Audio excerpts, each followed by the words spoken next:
Hi guys, happy Sunday. Gonna give just a minute. I am Johnny on the spot on time today, so we'll give just a minute for anybody to jump on who's gonna join us, and then we'll get started.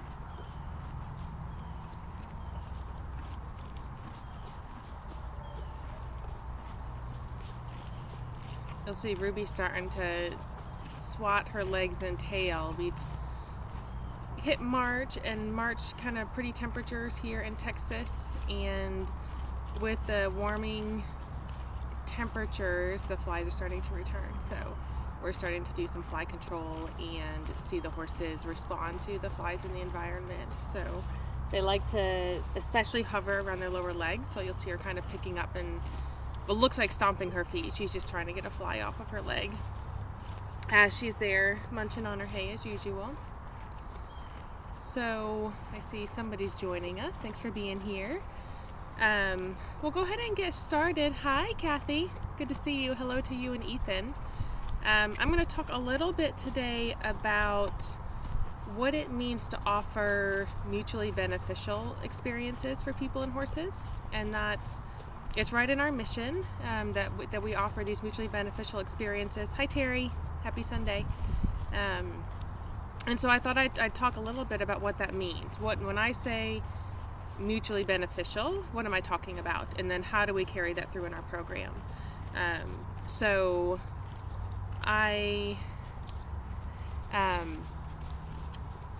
When we talk about mutually beneficial, so just, at a very high level, good for the horse, good for the human. And how do we go about doing that?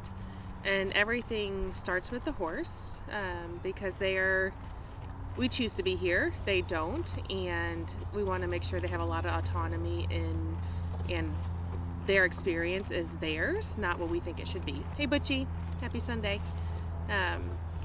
So when we talk about mutually beneficial, we start with horses, as they are perfectly designed to be, the things that they respond well to and appreciate in people, and that is awareness. So awareness not only of ourselves, but of them, of how they're experiencing the activity, how they're experiencing the person, how they're feeling that day, maybe awareness over time about what's normal for the horse.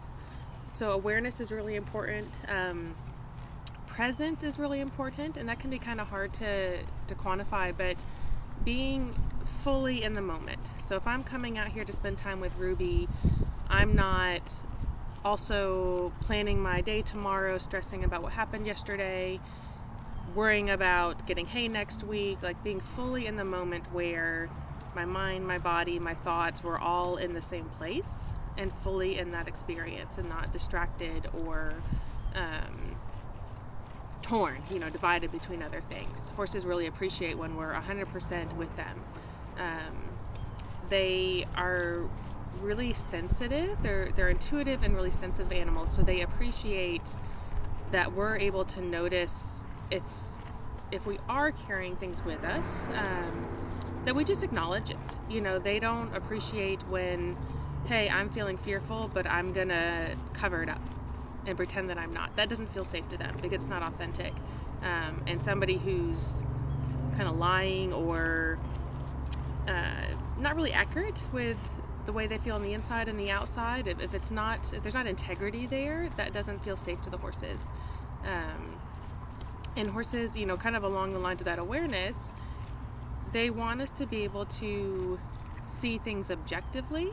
So to be able to be observant, but without judgment. And what I mean by that is to be able to acknowledge things that are happening without a big attachment or story to it. So if I come out and I go to approach Ruby and she walks away, it's easy for me to kind of spiral and say, she doesn't like me, she doesn't want to be with me, I don't feel good to her, all the stories that we can tell. And it might just be that there was a really nice piece of grass on the other side of the arena she wanted to go to. Or it might be she needed a minute to just get ready for our time together. But being able to be observant about our horse's behavior and mannerisms, without attaching this other layer to it, a story, emotion, something about us, when it's really just what's happening with them in the moment. They really appreciate when we're congruent in that, let's say I don't want her in my space. I'm maybe a little timid, I'm a little fearful, or I'm just unsure. I don't have a lot of confidence with horses.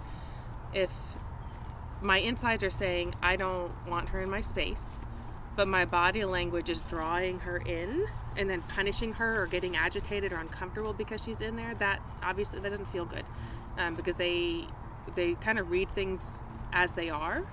And so if our body language is saying one thing, but our response or our energy or our emotion is saying something different, that can be really confusing for them. So that's just kind of high level, some of the characteristics about horses. And going back to how do we benefit them when we spend time with them, focusing on those things and developing those skills is good for us. So being more self-aware, being more present in the moment, and not overwhelmed or distracted, being able to be observant without judgment and letting go of some of the stories that we have about what's happening or about another person or the animal, letting go of those things and just being fully present and observant is really helpful. Being congruent, so being honest about, hey, I don't feel good, hey, I'm scared, hey, I'm anxious, not trying to hide that or shame it or somehow ignore it is better for us, for our mental health. So when we do these things that our horse needs from us, that benefits the person, right? So horse needs us to be aware and observant and non-judgmental and congruent and present. All of those things they need from us, they're actually really good for us too. And they help us with our mental health and wellness. And then when we kind of take that back around to, now let's talk about, this is a horse with trauma. And this is a horse who people have not been congruent, and they have punished the horse even though the horse wasn't given clear communication. And they've ignored the signals from the horse that they're anxious or they're not comfortable or they're being asked to do something that they're afraid of. A horse that has learned to kind of shut down or internalize their discomfort because it's ignored anyways, and it's easier to just get through the experience than to be fully present in it. When we have horses like that, and we have people who come to them and through every interaction and every experience say, hey, look, I'm listening, I'm here with you, I'm not going to ask too much, I want to know what you think. Those are all things that are going to help rehabilitate that horse and allow them to work through all the internalized trauma or the experiences they've had that they haven't been able to process safely in other environments. And so we're kind of closing that loop of what's good for the horse is good for the human, is really good for a horse with trauma. And then if we just go a little bit further and say, okay, now I'm a person maybe with trauma or anxiety or depression or stress overload and overwhelm, things like that, all of those things are magnified, right? And so we're really careful to not overwhelm the system, right? We want to be really responsible in how we interact with the horses and how we care for the mental health and well-being, both of the horse and the human. But being in a really safe environment that says, we're here to be together, and how you feel matters, what you're comfortable with matters, listening to each other matters, and being really open to what comes up in those experiences and allowing people to navigate spaces where maybe in other environments it hasn't been safe to do that. So maybe it hasn't been safe to say, I'm afraid and I need a minute. Or it hasn't been comfortable to speak up and say, I need this in this moment, right?